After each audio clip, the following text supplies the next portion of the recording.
ये उत्सव है जीवन का। ये उत्सव है उन संस्कारों का जो घुले हुए हैं हमारी रगों में।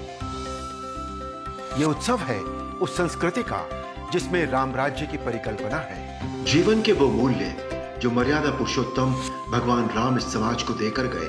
और अब हमारे वही रामलला विराजेंगे अपने दरबार में। नगर सजेंगे, नगरवासी स्वागत गीत गाएंगे, दीप जलाएंगे। आखिर कितनी लंबी प्रतीक्षा के बाद ये घड़ी आई है। श्री राम ही तो हैं हम सबके जीवन का आधार। पर इंतजार बहुत लंबा था, बहुत लंबा था। चलिए शुरू से शुरू करते हैं।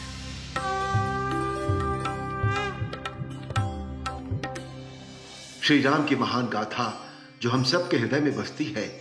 सदियों से हमारी पीढ़ियां सबसे पहले हमें वही सुनाती हैं जिससे सुनकर हम बड़े होते हैं। हमारे आराध्य, हमारे भगवान। साक्षात नारायण ने जन्म लिया था मानव रूप में। अहिल्या का उद्धार किया, असुरों का संहार किया, सुग्रीव और विभीषण को राजा बनाया। इस धरती पर ईश्वर का अवतार प्रभु राम। भगवान राम ने अपना संपूर्ण जीवन न्यायप्रियता के साथ जिया। और उसके बाद अयोध्या जी में श्री राम के भक्तों ने बनाया उनका भव्य मंदिर। समय बीतने के साथ कई सभ्यताएं आई गई, लेकिन प्रभु राम का मंदिर हमेशा उसी स्थान पर रहा। पर अचानक भारत भूमि के इस ऐतिहासिक गौरव पर आक्रमणकारियों ने हमला कर दिया और देश में जहां तहां सब मंदिर तोड़ने लगे। उनकी बुरी नजर अयोध्या पर भी पड़ी और हमारे आराध्य श्री राम का मंदिर खंड खंड कर दिया।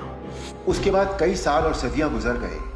राम भक्त अपनी आंखों में उम्मीद की आस लगाए प्रतीक्षा कर रहे थे कि कब उनके राम जी का मंदिर फिर से बनेगा। सन 1859 में इसे लेकर फिर से विवाद हुआ तो अंग्रेजी हुकूमत ने भी पक्षपात किया और राम भक्तों को पूजा के लिए मंदिर के बाहर का स्थान दिया। फिर सन 1949 में भगवान राम के इस पवित्र स्थान को सरकार ने विवादित बताकर लगा दिया ताला।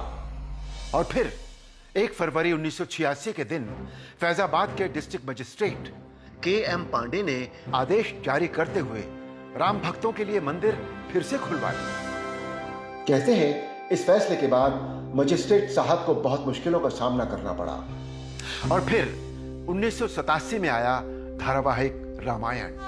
राम भक्त जो अपने प्रभु का भव्य मंदिर बना हुआ देखना चाहते थे, धारावाहिक रामायण ने उनकी बेचैनी को और बढ़ा दिया। उसके बाद 1989 में विश्व हिंदू परिषद ने औपचारिक तरीके से मंदिर का शिलान्यास करके मंदिर से सटी जमीन पर राम मंदिर के लिए मुहिम शुरू कर दी, जिससे यह विवाद फिर से गहरा गया। राम जन्मभूमि के लिए आंदोलन शुरू हो गया। बड़े बड़े दिग्गज इस आंदोलन की अगुवाई कर रहे थे। और उसी समय श्री लाल कृष्ण आडवाणी ने गुजरात के सोमनाथ से उत्तर प्रदेश के अयोध्या तक रथ यात्रा की शुरुआत की। उसके बाद विश्व हिंदू परिषद के महासचिव श्री अशोक सिंघल ने उसी समय राम जन्मभूमि न्यास का गठन किया। राम जन्मभूमि आंदोलन के प्रमुख महंत रामचंद्र दास परमहंस न्यास के अध्यक्ष बने और महंत नृत्य गोपाल दास को उसका उपाध्यक्ष बनाया गया।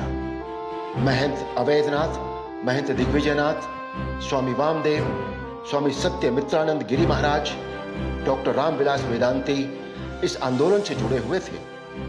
पूर्व प्रधानमंत्री श्री अटल बिहारी वाजपेयी, डॉक्टर मुरली मनोहर जोशी, वर्तमान प्रधानमंत्री श्री नरेंद्र मोदी, उत्तर प्रदेश के वर्तमान मुख्यमंत्री योगी आदित्यनाथ, साध्वी ऋतंभरा, उमा भारती जी के साथ और भी कई लोग सड़कों पर उतरकर भगवान राम के लिए संघर्ष करने लगे।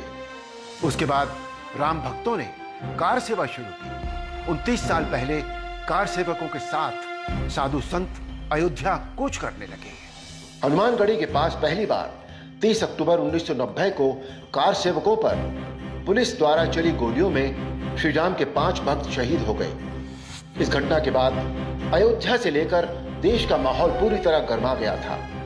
इस गोलीकांड के 2 दिनों बाद ही उमा भारती, अशोक सिंघल, स्वामी वामदेव ये तीनों 2 नवंबर को सुबह के समय हजारों की संख्या में कार सेवकों का नेतृत्व करते हुए हनुमानगढ़ी की तरफ बढ़े जा रहे थे। प्रशासन उन्हें रोकने की कोशिश कर रहा था। आसपास के घरों की छतों तक पर बंदूकधारी पुलिसकर्मी तैनात थे, लेकिन 30 अक्टूबर को कार सेवकों पर हुई ज्यादती की वजह से लोग गुस्से से भरे थे। तभी पुलिस ने सामने से आ रहे कार सेवकों पर फायरिंग कर दी। सरकारी आंकड़ों के अनुसार इसमें करीब 1.5 दर्जन लोगों की जान चली गई। कार सेवा के लिए कोलकाता से आए कोठारी बंधु भी इस गोलीकांड में शहीद हो गए। 4 नवंबर को कार सेवकों का अंतिम संस्कार किया गया और उनके अंतिम संस्कार के बाद उनकी राख को देश के अलग अलग हिस्सों में ले जाया गया था। अपने प्रभु के लिए यह राम भक्तों का जुनून था।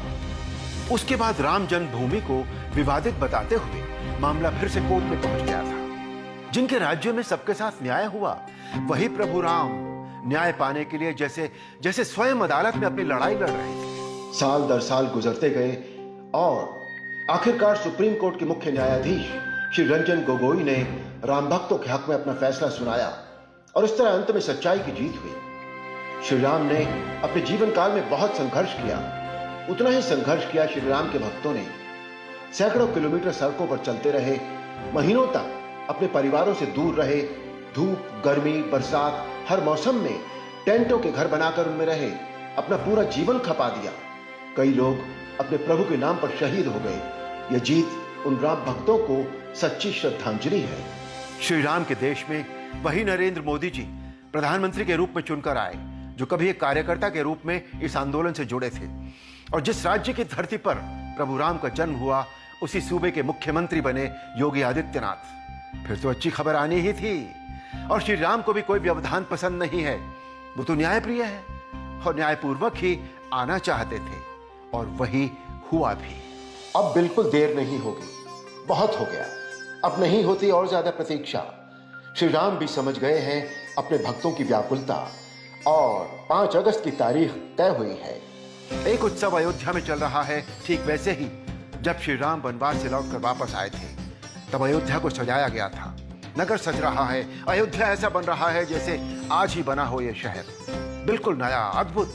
लोग अपने प्रभु का स्वागत करने को तैयार हैं। शिलान्यास होगा, रामलला भी देखेंगे और अपनी आंखों के सामने बनवाएंगे अपना मंदिर, जो उनके भक्तों के लिए होगा दुनिया में विशाल, अद्भुत, अलौकिक, अकल्पनीय और भव्य श्री राम मंदिर। तो आइए हम सब मिलकर उत्सव मनाते हैं, दीप जलाते हैं। दिवाली से पहले और एक दिवाली, एक ऐसा दीपोत्सव जो संपूर्ण पृथ्वी के पार सैटेलाइट से भी दिखाई दे, जिसे पूरी दुनिया देखेगी और दंग रह जाएगी। तो बोलो जय श्री राम।